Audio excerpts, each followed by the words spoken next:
Mitos Telaga Remis, tangisan putri kerajaan. Telaga Remis, sebuah danau yang terletak di Kabupaten Kuningan, Jawa Barat, tidak hanya menawarkan keindahan alam yang memukau tetapi juga menyimpan legenda yang kaya akan nilai sejarah dan budaya. Nama Remis sendiri diambil dari sejenis kerang berwarna kuning yang banyak ditemukan di sekitar telaga ini. Di balik ketenangan airnya, tersembunyi kisah tentang tangisan seorang putri kerajaan yang menjadi asal-muasal terbentuknya telaga ini. Asal-usul Telaga Remis. Legenda Putri Ratna Pandan Kuning.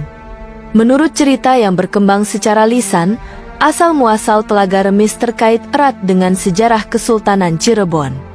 Pada masa itu, Sultan Girilaya memerintah Kesultanan Cirebon dan memiliki seorang putri cantik bernama Ratna Pandan Kuning.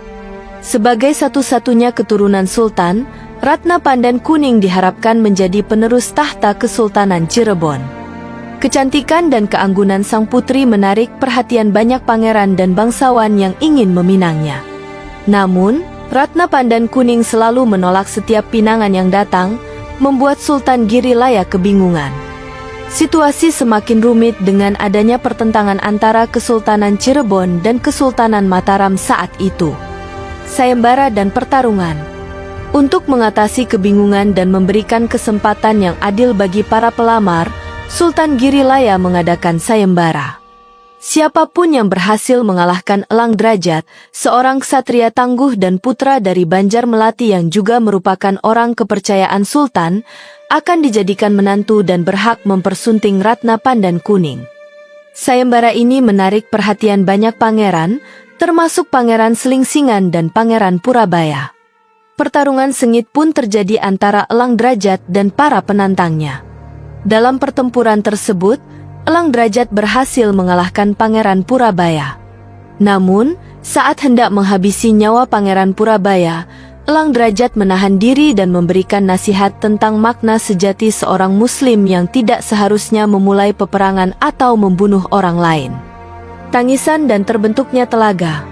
Nasihat tersebut membuat Pangeran Selingsingan terharu hingga menitikkan air mata. Tangisannya yang tiada henti mengalir dan akhirnya membentuk sebuah telaga yang kini dikenal sebagai Telaga Remis. Sementara itu, Pangeran Purabaya berubah wujud menjadi seekor bulus atau kura-kura yang diberi nama Si Mendung Purbaya. Keindahan alam Telaga Remis. Telaga Remis menawarkan pemandangan alam yang asri dengan air danau yang jernih dan dikelilingi oleh pepohonan hijau. Suasana sejuk dan tenang membuatnya menjadi destinasi wisata yang populer bagi mereka yang ingin melepas penat dari hiruk-pikuk perkotaan. Selain itu, keberadaan Remis, sejenis kerang berwarna kuning, menambah keunikan telaga ini. Mitos dan kepercayaan masyarakat. Selain legenda tentang asal-usulnya, Telaga Remis juga dikenal dengan berbagai mitos yang berkembang di masyarakat setempat. Salah satu mitos yang populer adalah larangan bagi pasangan kekasih untuk berpacaran di sekitar telaga. Konon, jika melanggar, hubungan mereka akan kandas. Meskipun kebenarannya tidak dapat dipastikan, mitos ini menambah daya tarik dan misteri Telaga Remis. Penutup. Telaga Remis bukan hanya sekadar destinasi wisata alam yang menawarkan keindahan dan ketenangan, tetapi juga menyimpan legenda dan mitos yang kaya akan nilai budaya dan sejarah. Kisah tentang tangisan Putri Ratna Pandan Kuning yang membentuk telaga ini menjadi bukti betapa eratnya hubungan antara alam dan cerita rakyat di Indonesia. Mengunjungi Telaga Remis tidak hanya memberikan pengalaman menikmati keindahan alam, tetapi juga kesempatan untuk merenungi kisah-kisah yang menjadi bagian dari warisan budaya kita.